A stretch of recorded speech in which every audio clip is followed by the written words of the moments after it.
ఆదిలాబాద్ జిల్లాలో ఆదివాసీ మహిళపై అత్యాచారం చేసి హత్యాయత్నానికి పాల్పడిన నిందితుడిని వెంటనే శిక్షించాలని డిమాండ్ చేస్తూ ములుగు జిల్లా వెంకటాపురం మండలంలో ఆదివాసీ సంఘాల నాయకులు ర్యాలీ నిర్వహించారు.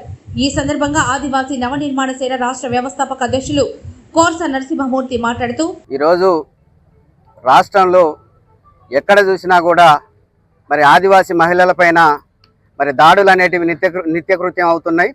అదేవిధంగా రాష్ట్రంలో ఏ వర్గాల్లో చూసినా కూడా మహిళలపైన దాడులు అనేటివి, అత్యాచారాలు అనేటివి మరి నిత్యం కూడా జరుగుతున్నాయి.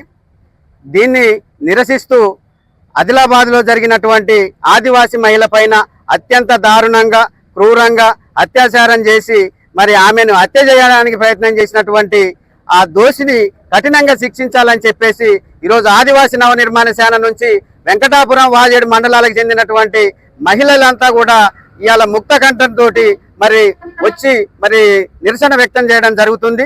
దీనిపైన ప్రభుత్వం ఖచ్చితంగా దృష్టి పెట్టాల్సినటువంటి అవసరం ఖచ్చితంగా ఉన్నది. ఎందుకంటే ఈ రోజు ప్రభుత్వం వచ్చినటువంటి 9 నెలల్లోనే ఈరోజు 1900 కేసులు ఈ రాష్ట్రంలో మహిళలపైన జరిగినటువంటి దాడులకు సంబంధించిన కేసులు నమోదు కావడం చాలా దురదృష్టకరం. ఎందుకంటే ప్రభుత్వం మహిళలపైన మరి దృష్టి పెట్టాల్సినటువంటి అవసరం ఉన్నది.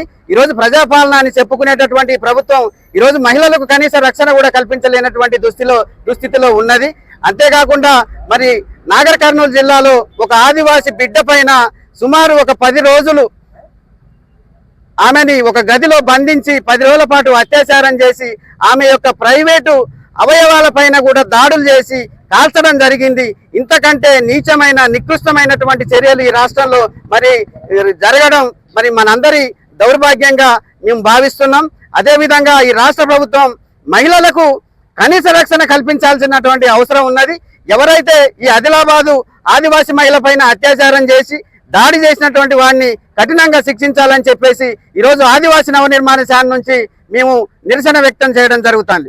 మాజీ ఎంపీపీ పాయం శాంత మాట్లాడుతూ మరి ఖండించాలని, రాష్ట్ర ప్రభుత్వం కూడా వచ్చి 9 నెలలు అవుతున్నప్పటికీ కూడా ఎన్నో కేసులు జరుగుతున్నప్పటికీ కూడా ఎలాంటి స్పందన లేదు.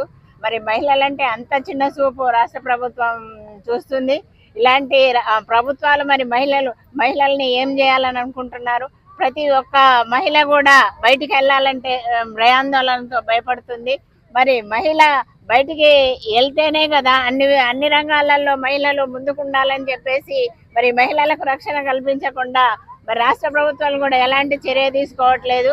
మహిళలు దాడి చేయడమే కాకుండా అత్యాచారం చేసి మహిళని మరి చంపడానికి కూడా ప్రయత్నించినటువంటి రాక్షసుల్ని వెంటనే ఉరి తీయాలని మా ఆదివాసీ సంఘాలన్నీ కూడా ఏకకంఠంతో నినాదం చేయడం జరుగుతుంది. జై ఆదివాసీ. ర్యాలీ కార్యక్రమంలో ఆదివాసీ నాయకులు, కార్యకర్తలు తదితరులు పాల్గొన్నారు.